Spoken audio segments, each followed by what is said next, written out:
maroon is something you can't get it. You have to earn it. In the army fraternity, the symbol maroon, if you're wearing a maroon, maroon is the color of airborne forces all over the world. So if you're wearing a maroon, you don't have to speak for yourself, because it speaks volumes about what you are and what you are capable of doing. Making facts sound stranger than fiction. That is probably the best way to describe the job profile of the Indian Army's paratroopers. These men belong to the elite airborne forces of the Indian Army. They get dropped behind enemy lines to destroy strategic targets. These combat paratroopers are a crack force, working tirelessly to defang the enemy before he can bite. Koi shak kisi ko? Nahi sir. Good. The para forces have been, denoted by a famous adage, men apart, every man an emperor. This was picked up, or rather, this was to denote the heroics of the paratroopers during the World War II. The paratroopers can go down behind enemy lines and change the face of battle. During wartime operations, these elite troops of the Parachute Regiment clear the way for the infantry and other land forces to march forward by weakening enemy defenses in advance.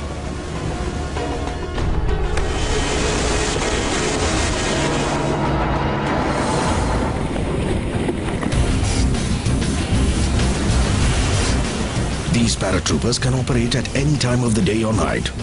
Most of their operations are clandestine in nature. These airborne forces have played a pivotal role during all the wars fought by the Indian Army.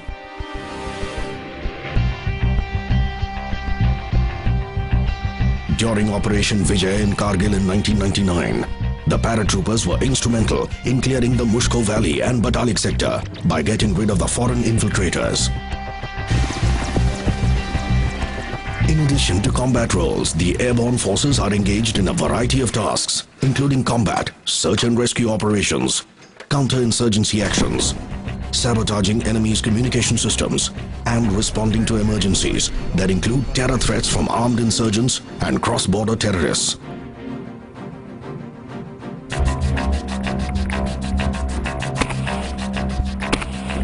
The paratroopers, which are a part of the Indian Army's airborne forces, are ready action troops. These are inserted in action zones using various means, including heliborne insertions, slithering, ground vehicles, and military freefall techniques like Halo, that is high altitude low opening, and HAHO, meaning high altitude high opening. These techniques are used by paratroopers to deliver personnel, equipment, and supplies from a transport aircraft with little or no enemy detection. The paratroopers are highly self-sufficient and capable of lifting and airdropping weapons and vehicles straight into the scene of action. An artillery element is integral to these airborne warriors who carry Indian light field gun as part of their arsenal.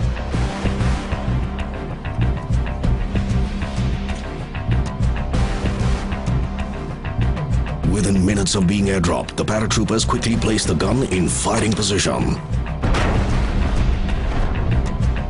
In addition to their highly specialized combat and survival skills, the paratroopers also get to use some highly sophisticated weapon systems.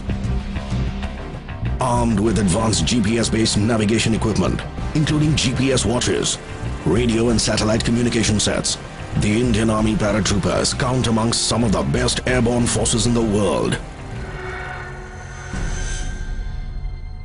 How does the Indian Army get hold of these men?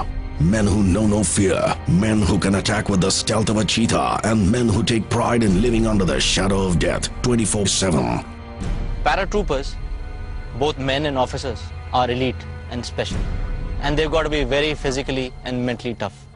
All these paratroopers are volunteers. 431F, Sergeant S. Nagar, sir! That is, they become paratroopers out of their own choice. In the academy, there were officers from the Parachute Regiment, and I always considered them as a role model. Something told me that they are a little different from the others. To be considered fit for wearing the maroon beret, a soldier has to be comparatively young, physically fit, mentally tough, intelligent and motivated, with an ability to innovate. Officers from all the arms and services can join the parachute regiment. All paratroopers compulsorily go through a 90-day probationary period, during which they are subjected to a wide range of physical and mental endurance tests. These include advanced battle proficiency tests, speed marches, and route marches up to 70 kilometers at one go. Route march, as the saying in army goes, it's all mental. When you're running a route march with 22 kilos of weight and you're running for 60 odd kilometers, then it is bound to happen that your ankles give out, your knee gives out. There is a tussle going on between your mind and your heart that should you give up or should you not.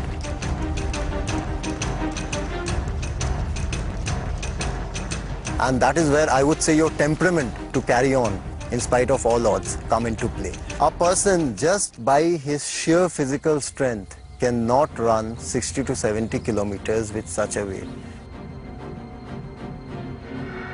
Their minds and bodies are stretched beyond their limits. They also hone their skills in navigation, medical rescues, demolition handling, and rockcraft. All these assume significance, considering that a paratrooper may have to opt for near impossible routes to reach the enemy and evacuate his buddies injured in action. The paratroopers also get special inputs on conducting ambushes and raids on terrorist dens in populated areas. They train to achieve mastery in both conventional as well as unconventional warfare.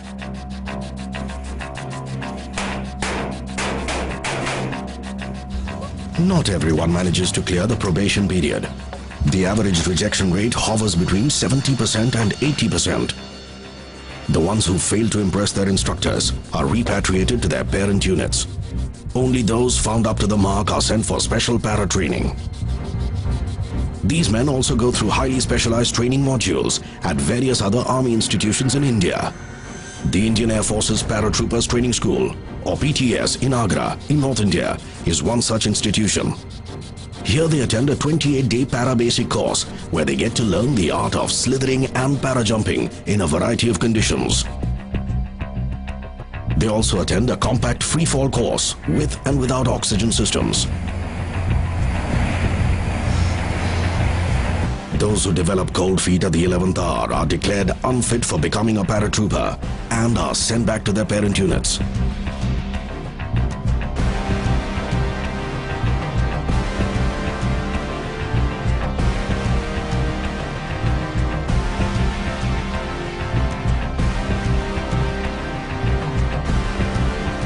To qualify for wearing these para wings and the maroon beret, each of the trainees must make 5 successful static line para jumps from various heights. These include night jumps and jumps with full battle load. Since these airborne forces work in comparatively smaller teams, the paratroopers must have loads of empathy for their buddies and also possess superior leadership qualities. We need to gel with our troops. Only if we can gel with them, they will listen to me. So basically it's gaining their trust and making them believe that yes, I can lead you into a successful operation. The airborne brotherhood, cutting across arms and services, the color of your lanyard, we all are brothers. So this is well known in our army that the airborne is one. Marooning, the ceremonial granting of the parachute regiment's signature maroon beret, is an event that all the trainees eagerly look forward to. Wearing this cap defines their elite force's identity. For Captain Dipankar Barua too, marooning was a life-changing experience, but in an entirely different way and for an entirely different reason.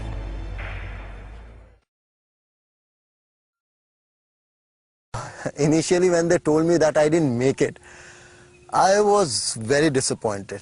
Whatever I have seen of you, you are a very good officer.